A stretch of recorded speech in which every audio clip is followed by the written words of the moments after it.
Igitondo cyiza, igitondo cy'umugisha kuri wowe ukomeje gukurikira Karungu TV, nkomeza nkubwira ntikora subscribe, share, like ndetse na comment kugira ngo dukomeze twamamaze ubutumwa bwiza, dutanga ibiganiro ndetse twiga n'ibyanditswe byera. Turi kuwa 30 z'ukwa 12, turerekeza mu minsi isoza umwaka. Ndagira rero ngo twigane ingingo y'uyu munsi. Mbere rero y'uko twiga ingingo y'uyu munsi, katubanze dusenga Imana. Urakoze Uwiteka Mana yacu, urakoze yuko wongeye kuduha aka kanya kugira ngo twongere tuganire ku byanditswe byawe byera biziranenge. Muri iki gitondo turakwinginze ngo ufashe abantu, ubahe kumva no gusobanukirwa, kandi Mwami Imana tukwishyize mu maboko kugira ngo uzaba ugarutse uzaduhembe ikamba ry'ubugingo, mu izina rya Yesu, amen. Mu by'ukuri rero uyu munsi turi ku wa kabiri w'isabato, ni tariki 30 Ukuboza. Uyu munsi rero nk'uko icyigisho cyacu kitubwira, tugiye kwiga urukundo rutiturwa.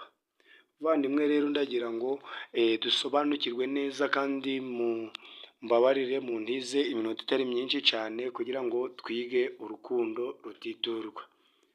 Urugero rukomeye rw'urukundo Imana yakunze mwene muntu wacumuye ruboneka mu nkuru y'umugabo witwa Hoseya. Imana yategetse umuhanuzi Hoseya iti, genda ucure wa mumaraya ufite abana b'ibinyendaro, kuko iki gihugu cyakabije ubusambanyi bwo kureka Uwiteka. Byanditswe muri Hoseya 1:2.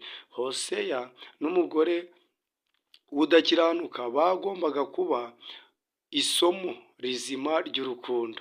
Imana yakundaga ubwoko bwayo, nubwo Isirayeli yakiraniwe ikiyandarika, ariko Hoseya n'umugore we rero bagombaga kuba isomo ndetse n'icyigisho cy'urukundo Imana yakundaga ubwoko bwayo.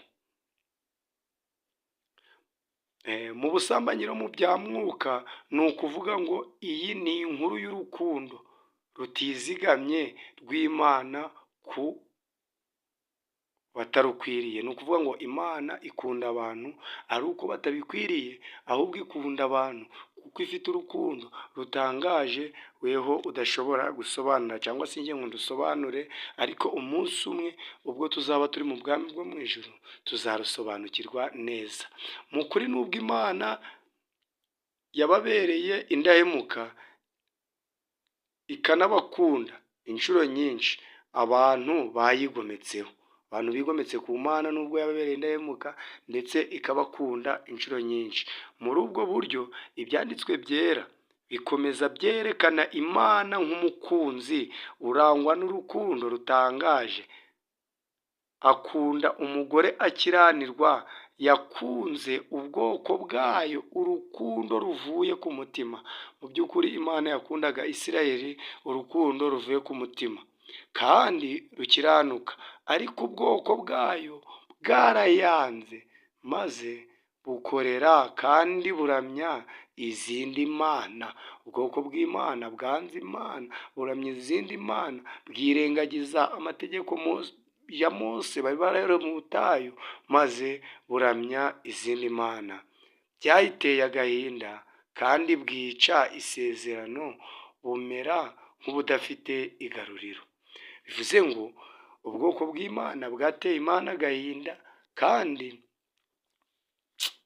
bibabaza Imana, bimera nk'ibidafite igaruriro, ariko Imana yakomeje kubakunda. Ushobora gufata Bibiliya yawe ugasoma muri Hoseya 14 umurongo wa mbere ukageza ku wa 4. Noneho hari ikibazo ngiye kukubaza weho ukurikiye Karungu TV cyangwa se wumva ibiganiro byacu. Ni iki iyi mirongo ihishura ku byerekeye n'urukundo rutangaje Imana ikunda ubwoko bwayo? Ni iki? Niba umaze gusoma muri Hoseya 14 umurongo wa mbere kugeza 4, ni iki uyu murongo uhishura ku byerekeranye n'urukundo rutangaje Imana ikunda ubwoko bwayo? rero nyuma y'ubwigomeke budacogora, mu gihe ukibitekerezaho ngo igisubizo ngo nyuma y'ubwigomeke budacogora bw'ubwoko bwayo, Imana igira iti nzagukiza gusubira inyuma. Mbega urukundo rutangaje!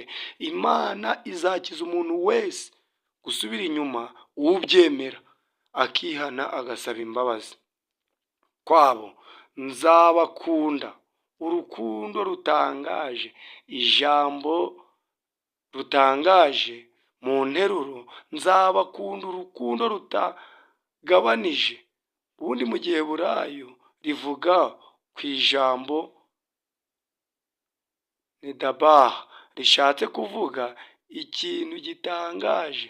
Ubushake ni kimwe n'ijambo ryakoreshejwe ku maturo atangwa n'ubushake muri gahunda y'ubuturo bwera.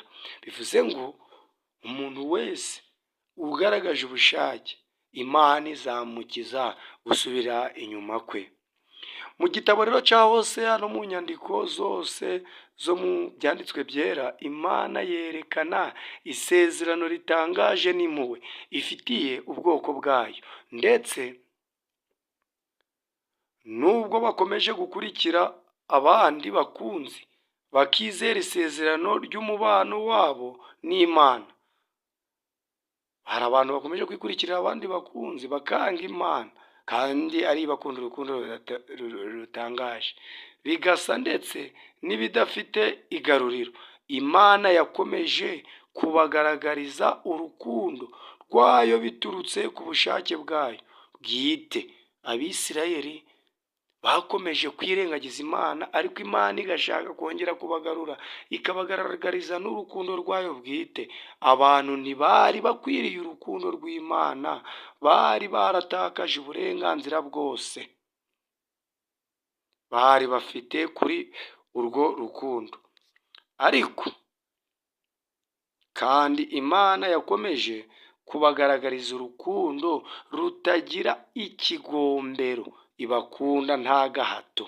Imana igukunda wewe utayihase, urayigwepa ariko igakomeza ikagukunda.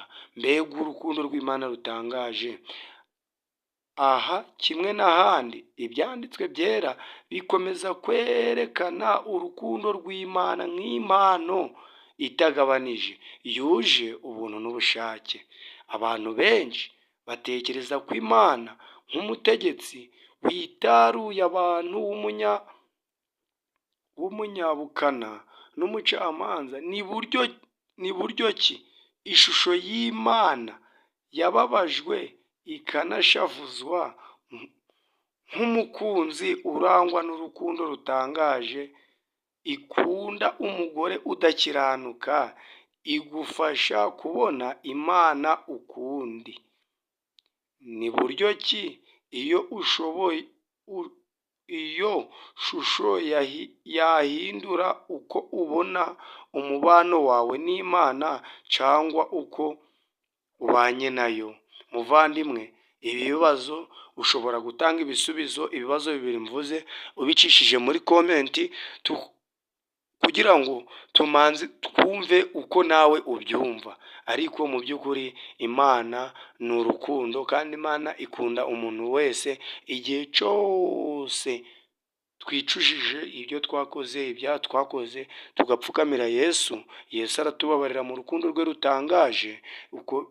Niyo mpamvu nifuriza buri muntu wese twiganye iyi ngingo kugira ngo duhindukire kandi dusabe Imana imbabazi, kandi twihane ibyaha byacu. Yesu azatubabarira.